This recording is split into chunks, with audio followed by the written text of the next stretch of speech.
Hi all, welcome to Tutorflix. இன்றைக்கி நம்ம complex அனாலிசிஸில் residues எப்படி கண்டுபிடிக்கிறது அப்படின்னு பார்க்க போகிறோம்.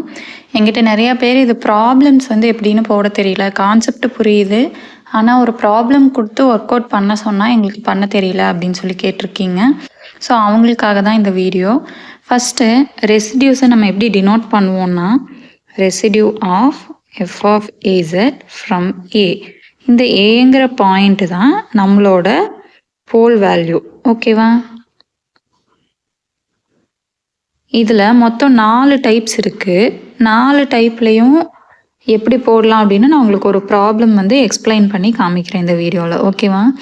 இதில் ஃபஸ்ட்டு மெத்தட் என்னன்னு பார்த்தீங்க அப்படின்னா, இப்போ இசட் ஈக்குவல் டு ஏங்கிற சிம்பிள் போல் நம்மளுக்கு இருக்குது அப்படின்னா, residue of F of Z from A equal to limit Z minus A F of Z.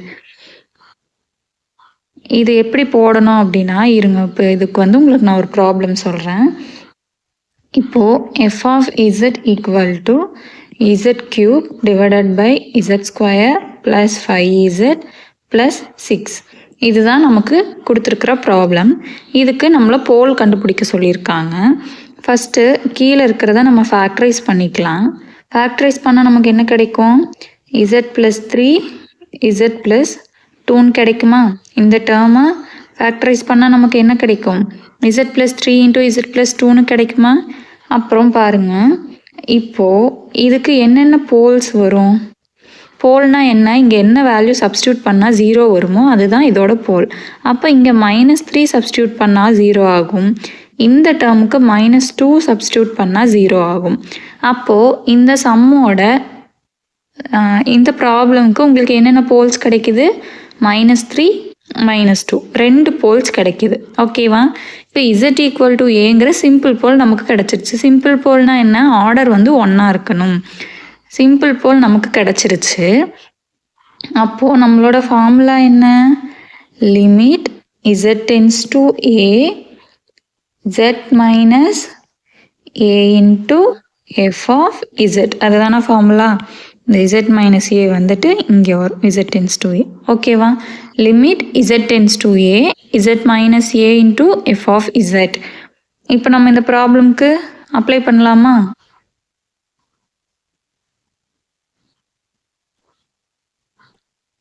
Okay,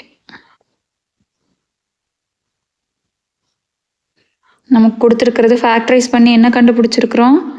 F of z நமக்கு இப்போ என்ன இருக்குது? z cube divided by z plus 3 into z plus 2. இது தானே நம்ம ப்ராப்ளம் ஃபேக்டரைஸ் பண்ணி எழுதுனது. இப்போது நம்ம இந்த வேல்யூவில் சப்ஸ்டியூட் பண்ணலாமா? அப்போது first residue of F of Z -3 வச்சு கண்டுபிடிச்சிக்கலாம். நமக்கு போல் என்னென்ன கிடச்சிருக்குது? -3யும் -2வும் கிடச்சிருக்குதா? ஸோ ஃபஸ்ட்டு நான் -3க்கு கண்டுபிடிக்கிறேன். Limit Z tends to -3. அடுத்தது Z minus A. Z minus A என்ன? இசட் ப்ளஸ் 3ன்னு நமக்கு கிடைக்கும். Into F of Z. F of Z என்ன? Z cube divided by Z plus 3. Confuse ஆகும்னு நினைக்கிறேன். உங்களுக்கு நான் ஃப்ரெஷ்ஷாகவே எழுதி காமிக்கிறேன்.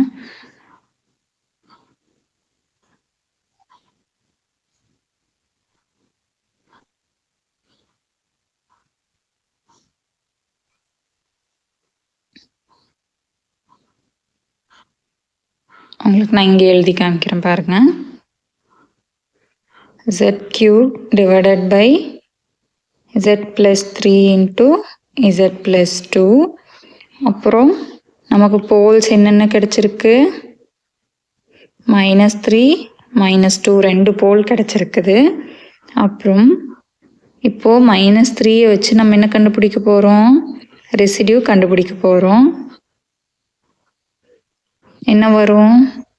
Limit z tends to -3 z minus ஏவோட வேல்யூ -3, ஸோ இங்கே +3 ஆயிரும். அடுத்தது F of Z. F of Z value என்ன? z கியூப் minus z plus 3 into z plus 2. இங்கே இந்த z ப்ளஸ் 3யும் z ப்ளஸ் 3யும் கேன்சல் ஆயிருமா? கேன்சல் ஆனால் நமக்கு என்ன கிடைக்கும்? Limit z tends to -3 z cube divided by z plus 2. இதுதானே நமக்கு கிடைக்கும். இப்போ லிமிட் வேல்யூ சப்ஸ்டியூட் பண்ணிடலாமா? -3 ஹோல் பவர் 3 டிவைடட் பை -3 + 2. இப்போ நமக்கு என்ன கிடைக்கும்? மேலே -27, கீழே -1. ஆன்சர் என்ன? 27. இது வந்து -3 பொறுத்து இந்த ப்ராப்ளமோட ரெசிடியூ 27 இங்கே கொடுத்துருக்கேன் பார்த்தீங்களா? அதே மாதிரி -2க்கு நம்ம சப்ஸ்டியூட் பண்ணோம். சப்ஸ்டியூட் பண்ணால் நமக்கு -8 கிடைக்குது. இந்த -2 வச்சு நீங்கள் வந்து இந்த ப்ராப்ளம்க்கு சப்ஸ்டியூட் பண்ணி பாருங்கள். ஓகேவா? இப்போ புரிஞ்சுதா இது எப்படி போட்டோன்னு? இதுதான் ஃபர்ஸ்ட் மாடல். நமக்கு சிம்பிள் போல் கிடச்சிருக்கும். ஆர்டர் 1 இருக்கும். கொஸ்டினோட ஃபார்மேட்டு எல்லாமே பார்த்துட்டிங்க இல்லையா? நெக்ஸ்ட் போகலாமா? Next, if z equal to a is a simple pole of f of z equal to h of z divided by k of z. அதாவது கொஸ்டின் நமக்கு என்ன ஃபார்மேட்டில் இருக்குன்னு சொல்கிறாங்கன்னா, இப்போ வந்து sin z divided by cos z, tan z divided by cot z, இந்த மாதிரி உங்களுக்கு h of z divided by k of z இந்த ஃபார்மேட்டில் உங்களுக்கு கொஸ்டின் இருந்துச்சு அப்படின்னா நம்மளோட ரெசிடியூ எப்படி ஃபைன் பண்ணணும்னா, residue of F of Z from A equal to மேலே ஹெச் ஆஃப் ஏ அப்படியே எழுதிக்கணும். கீழே இந்த கே ஆஃப் ஏ இருக்குது இல்லையா, அதை டிஃப்ரென்ஷியேட் பண்ணி எழுதிக்கணும், கே டேஷ் ஆஃப் ஏ. ஓகேவா? இந்த H of Z divided by K of Z ஃபார்மேட்டில் நமக்கு சம் இருந்துச்சுன்னா ரெசிடியூ கண்டுபிடிக்கிறப்போ ஹெச் ஆஃப் இசட் அப்படியே எழுதிக்கணும். கீழே இருக்கட்டாமல் டிஃப்ரென்ஷியேட் பண்ணி எழுதணும், கே டேஷ் ஆஃப் இசட்டுக்கு எழுதணும். புரிஞ்சிடுச்சா? இப்போ இந்த ப்ராப்ளம் ஒன்று பார்ப்போமா இந்த மாடலுக்கு?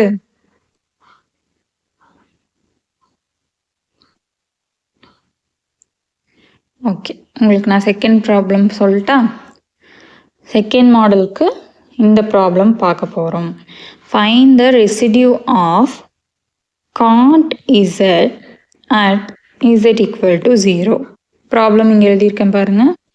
Find the residue of cot z at z equal to 0. இப்போது நம்ம cot z எப்படி எழுதிக்கலாம்? cos z divided by sin zன்னு எழுதிக்கலாமா? நம்ம ட்ரிக்னாமெட்ரிக்கில் படிச்சிருக்கோம்ல, cot z நம்ம எப்படி எழுதலாம்? cos z divided by sin zன்னு எழுதலாமா? அப்போ இது என்ன ஃபார்மேட்டில் இருக்குது? H of Z divided by K of Z ஃபார்மேட்டில் இருக்குதா? Second formula. ஓகேவா? செகண்ட் மெத்தடில் இருக்குது. ஸோ நம்ம ரெசிடியூஸ் கண்டுபிடிக்கிறதுக்கு என்ன பண்ணணும்? Residue F of Z at நமக்கு இங்கே 0ங்கிற பாயிண்டில் கண்டுபிடிக்க சொல்லியிருக்காங்க. போல் அவங்களே கொடுத்துட்டாங்க. Equal to cos 0 divided by K dash of Z தானே நம்ம ஃபார்முலாவில் போடுவோம். ஃபார்முலா என்ன? ரெசிடியூ கண்டுபிடிக்கிறதுக்கு H of Z divided by K of Z ஃபார்மேட்டில் இருந்துச்சுன்னா H of Z divided by K dash of Z தானே நம்ம போடுவோம். அப்போ சைன் இசட்டை டிஃப்ரென்ஷியேட் பண்ணால் நமக்கு என்ன கிடைக்கும்? காஸ் இசட் கிடைக்குமா? அப்போது காஸ் 0 ஈக்குவல் டு 1. இதுதான் செகண்ட் மெத்தட். ஓகேவா? செகண்ட் மெத்தட்னா சம் எப்படி இருக்கும்? H of Z divided by K of Z ஃபார்மேட்டில் இருக்கும். நம்ம ரெசிடியூ கண்டுபிடிக்கிறதுக்கு கே ஆஃப் இசட்டுக்கு கே டேஷ் ஆஃப் இசட் போடணும், டிஃப்ரென்ஷியேட் கண்டுபிடிச்சு போடணும். இதுதான் செகண்ட் மெத்தடு. அடுத்து தேர்ட் மெத்தட் பார்க்கலாமா? தேர்ட் மெத்தட் பாருங்க. If z equal to a is the pole of order m, அதாவது நமக்கு கொடுத்துருக்கிற ஃபங்க்ஷனில் z மைனஸ் ஏக்கு அதாவது போலுக்கு ஆர்டர் இருக்கும். ஆர்டர் இருந்துச்சுன்னா என்ன ஃபார்மேட் யூஸ் பண்ணணும்னா, நான் இந்த ஃபார்முலா உங்களுக்கு எழுதி காமிக்கிறேன். 1/m-1 factorial into d power m minus 1 divided by dz power m minus 1 into z minus a whole power m f of z at the point z equal to a. இதுதான் third method. Third method எந்த மாதிரி ப்ராப்ளம்க்கு நம்ம apply பண்ணணும்? ஏன்னா இதுதான் நிறைய பேர் தெரியலன்னு சொன்னீங்க. ஐடென்டிஃபை பண்ண தெரியல, எந்த மெத்தடுக்கு எந்த சம் கொடுத்தா அப்ளை பண்ணணும் அது தெரியலன்னு சொன்னீங்க. அதாவது போலோட ஆர்டர் இப்போ z மைனஸ் 2 ஹோல் பவர் 4 இந்த மாதிரி பவர் வந்துச்சு, ஆர்டர் வந்துச்சு அப்படின்னா அதுக்கு நம்ம இந்த சம் யூஸ் பண்ணிக்கலாம், இந்த மெத்தடு. இப்போ இந்த ஆர்டர் 4 இருக்கு இல்லையா, அதுதான் நம்மளோட m வேல்யூ. ஓகேவா? புரிஞ்சுதா இப்போ என்னன்னு? இதை பேஸ் பண்ணி நம்ம ஒரு எக்ஸாம்பிள் பார்க்கலாமா?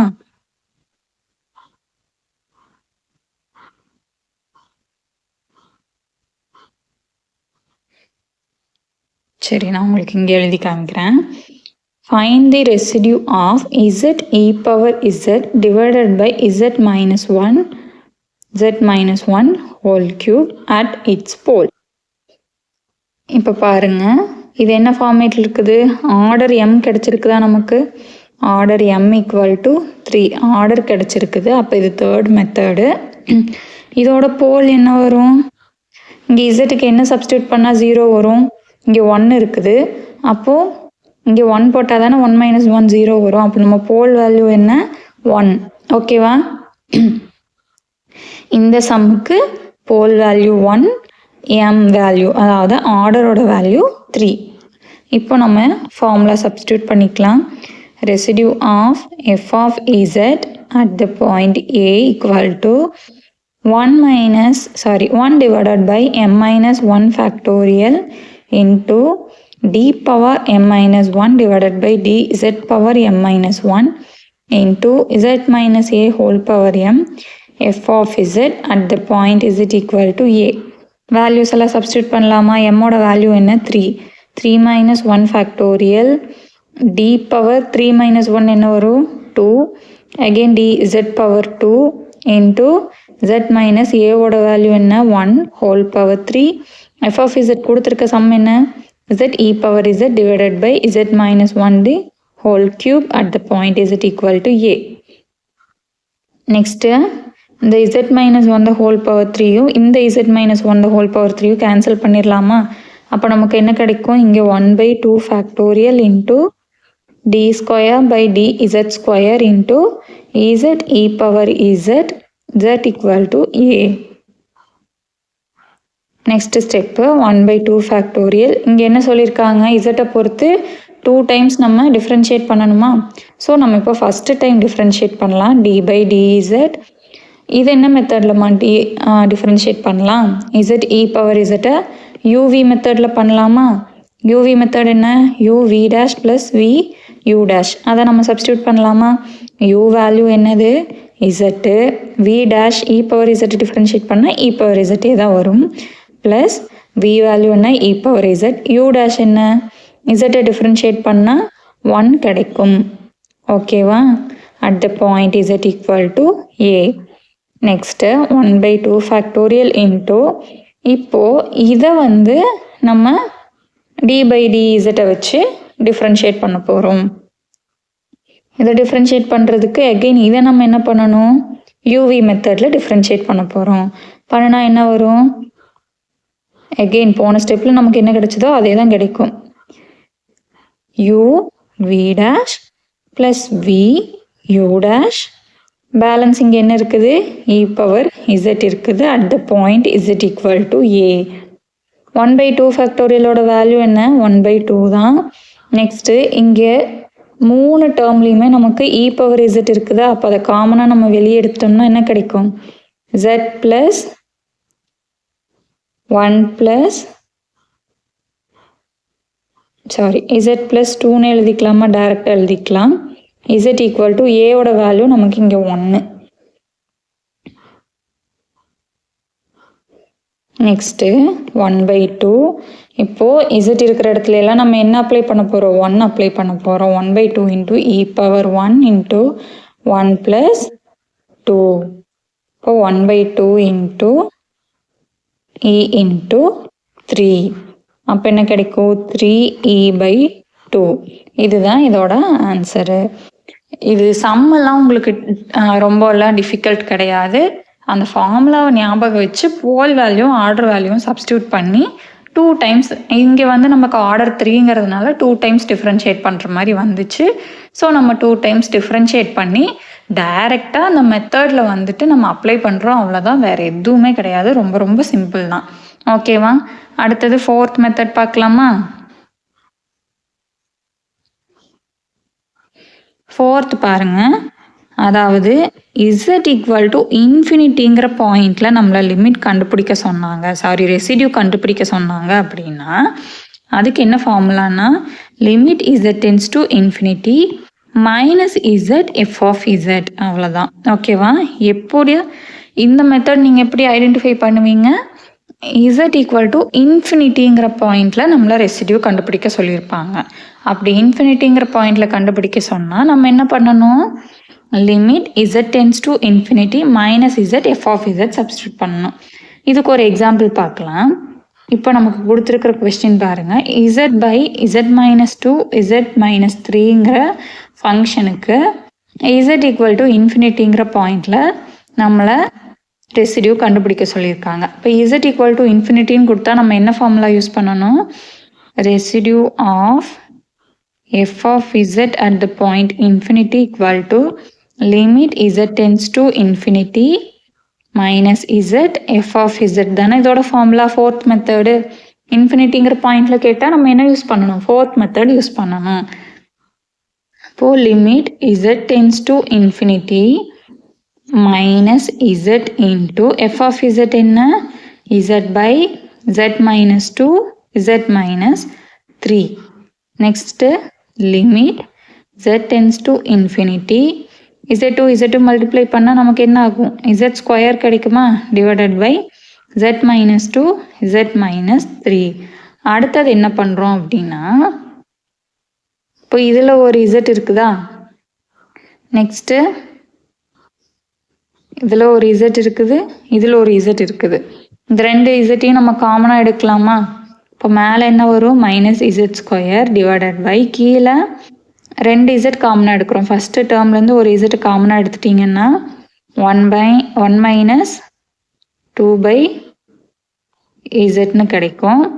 அடுத்தது இதிலிருந்து இப்போ இசட்டை நம்ம வெளியே எடுத்துட்டோம் அப்படின்னா 1 மைனஸ் 3 பை இசட்னு கிடைக்கும். ஓகேவா, இந்த ரெண்டு டேர்ம்லேருந்தும் நம்ம இசட்டை வெளியே எடுக்கிறோம்.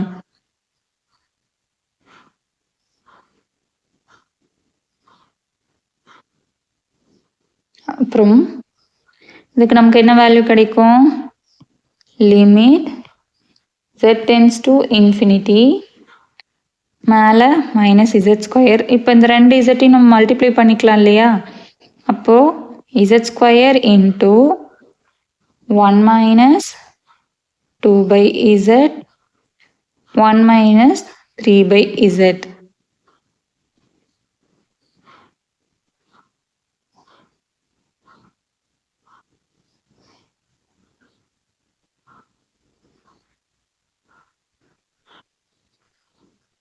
Limit z tends to infinity மேலே என்ன கிடச்சிருக்குது, minus z square divided by கீழே z square into 1 minus 2 by z 1 minus 3 by z. இப்போ இந்த இசட் ஸ்கொயரும் கேன்சல் பண்ணலாமா. அப்போ என்ன கிடைக்கும், மேலே minus 1 divided by 1 minus 2 by z 1 minus 3 by z கிடைக்குமா. நெக்ஸ்ட்டு இதுக்கு இப்போ நம்ம இன்ஃபினிட்டி வேல்யூ சப்ஸ்டியூட் பண்ண போகிறோம். சப்ஸ்டியூட் பண்ணால் நமக்கு என்ன கிடைக்கும், கீழே 1 minus 0 1 minus 0 minus 1 divided by 1 that is equal to minus 1. இதுதான் இந்த ப்ராப்ளமோட ஆன்சர். இப்போ ரெசிடியூஸ் கண்டுபிடிக்கிறதுக்கு 4 மெத்தட் பார்த்தாச்சு, அதுக்கான எக்ஸாம்பிளும் பார்த்தாச்சு.